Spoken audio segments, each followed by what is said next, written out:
Eve Stratford was a Playboy bunny, a 21-year-old bombshell on the verge of a massive career. Lynne Weedon was a 16-year-old student taking a shortcut home. Different lives, different worlds, and yet they have one thing in common. The same man killed them both. To this day, Scotland Yard has no idea who he is, no name, no face, just questions, and a shadow that's loomed over these cases for 5 decades.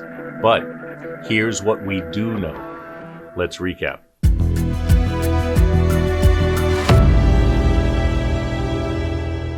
Tony Priest comes home around 5:30 p.m., exhausted but glad to be home. He once had big dreams, rock star level dreams, but life didn't exactly throw him a record deal. Instead, the band broke up and Tony ended up grinding it out as a forklift driver. Not quite the glam life he'd imagined, but hey, it pays the bills. After a long, grueling shift, he isn't just thinking about kicking back. He's thinking about her, his girlfriend, Eve Stratford. She's 21, gorgeous, the kind of girl you can't wait to see at the end of a rough day. But Tony has no idea, absolutely no clue, that walking through that door is about to change everything. Eve lives with Tony and a few of his old bandmates and their girlfriends in a crowded, chaotic flat in East London. It's the kind of place where the noise never seems to stop. Music blaring, people laughing or arguing. It's always loud. But tonight, something feels wrong. When Tony opens the door, he's hit with an eerie silence. It's not just quiet, it's unsettling. He calls out for Eve, but there's no response. Walking through the flat, his chest tightens. The silence hangs heavy in the air, almost suffocating. Then he reaches the back bedroom, and that's when he sees her. Eve is face down on the floor. Her hands are bound, and a single stocking is tied tightly around her ankle. Blood pools beneath her chest, dark and glistening, but it's her face that stops him cold. It's mutilated, almost unrecognizable. Her throat has been slashed close to 12 times, the brutal cuts deep and deliberate. What shocks Tony even more is that there's no real signs of a struggle. No broken furniture, no signs of forced entry. There are no defensive wounds on Eve, nothing to suggest she even had the chance to fight back. And somehow, this horror unfolded in total silence. The neighbors didn't hear a scream, a crash, or anything unusual. The killer tied her up, violated her, and slashed her throat before vanishing into the London night, leaving no witnesses, no trail, no answers. Who could do this? Tony and his flatmates are quickly ruled out. Their alibis hold up solid as a rock. The last people to see her alive were complete strangers on the street. Eve isn't the kind of woman you overlook. She turns heads everywhere she goes. Her beauty is striking, almost magnetic. When she steps out onto the street, she instantly becomes the most unforgettable person on the block. Witnesses remember seeing her that afternoon around 4, carrying a bouquet of dried flowers as she walked alone from the tube station toward her flat. She made it inside safely, but she didn't even live long enough to unwrap her flowers. The bouquet was found near her body, still wrapped in cellophane. So she didn't run into her killer on the street. He was waiting for her. But who would have a reason to kill Eve? One thing is crystal clear. Whoever did this knew her. And honestly, who didn't? In 1970s London, everybody knew Eve Stratford. She was a presence that was impossible to ignore. By 1973, when she was just 19, a friend hooked her up with an interview at the exclusive Playboy Club and Casino on Park Lane. Eve didn't need a resume. She didn't even need to speak. The club owner took one look at her and said, "You're hired." The Playboy Club was the beating heart of London's swinging 60s scene. Eve worked as a cocktail waitress, dressed in the iconic Playboy bunny costume. But there's a strict rule.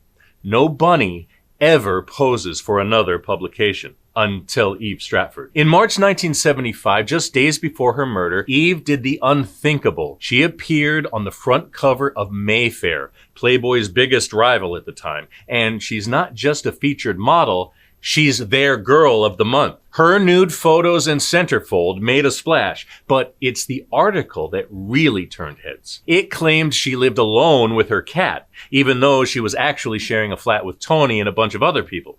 She admitted she got a kick out of turning men on and casually mentioned she was bisexual and liked to be dominated. Of course, the Mayfair cover didn't sit well with Playboy.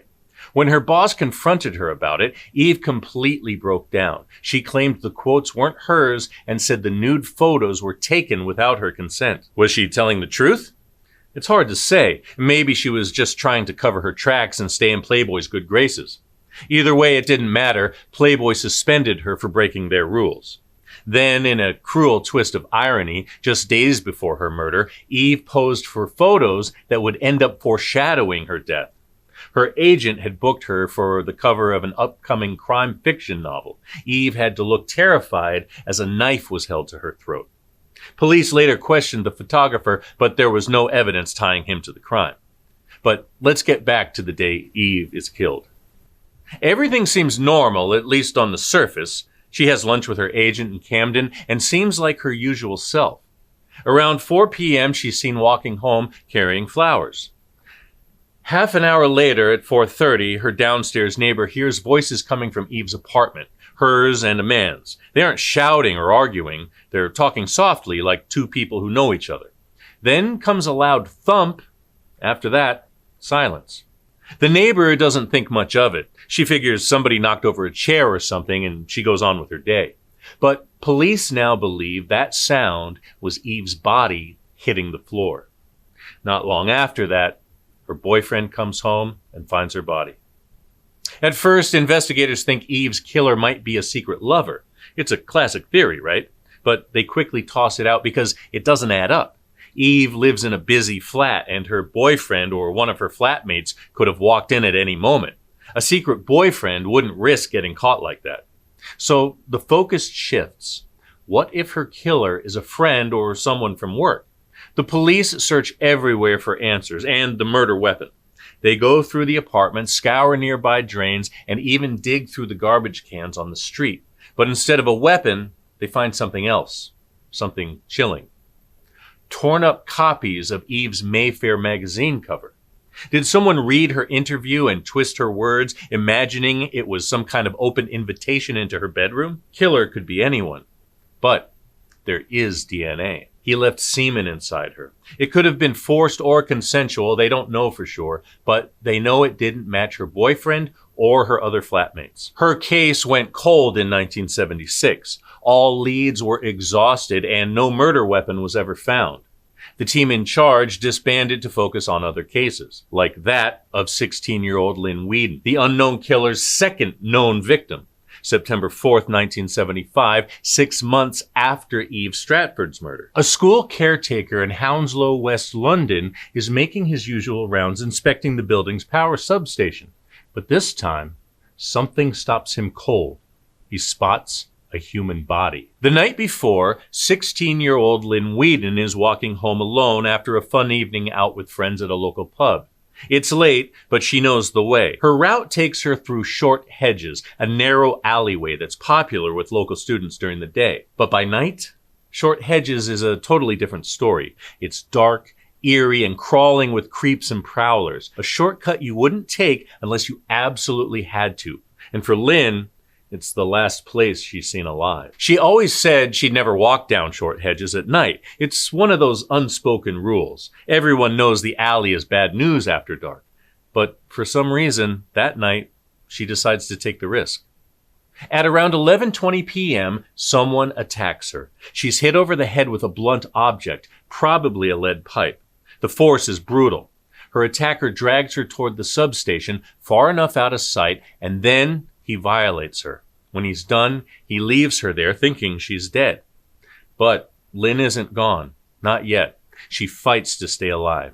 For a week, she clings to life in the hospital, but she never wakes up before she dies. When it comes to clues, Lynne's case is colder than Eve's. There was no murder weapon found and no credible witnesses. Someone thought they saw a man running out of the alley that night, but couldn't describe him. Police officially closed the book on both cases. Then, in 2004, they were finally reopened. DNA from Lynne's crime scene matched the DNA from Eve's. Unfortunately, the killer's profile isn't in any database. Now, that means one of three things. The killer is still out there. He's dead, or he's been in jail since before 1995 when police started taking DNA from the new inmates. So now we have two matching puzzle pieces without knowing the whole picture. And there's good possibility that these aren't his only two victims. As of 2015, police are looking for a white male who was between 17 and 30 years old in 1975. So he'd be between 64 and 79 today. Could one man really keep such a massive secret all this time? Police are hoping old friends, partners, co-workers, and even cellmates will come forward with any new information. If you know or have seen anything, police in London would love to hear it. Let us know your theories in the comments, and don't forget to hit that like button if you like getting all the crime in half the time. I'm Chris. Amy and I are here 3 times a week with new recaps, and if you want to get into a deeper conversation, you should become a member. That's where Amy and I get together and talk about the craziest cases we've heard lately, and some big ones you've definitely heard of. We'd love to see you there. Until next time, stay safe out there.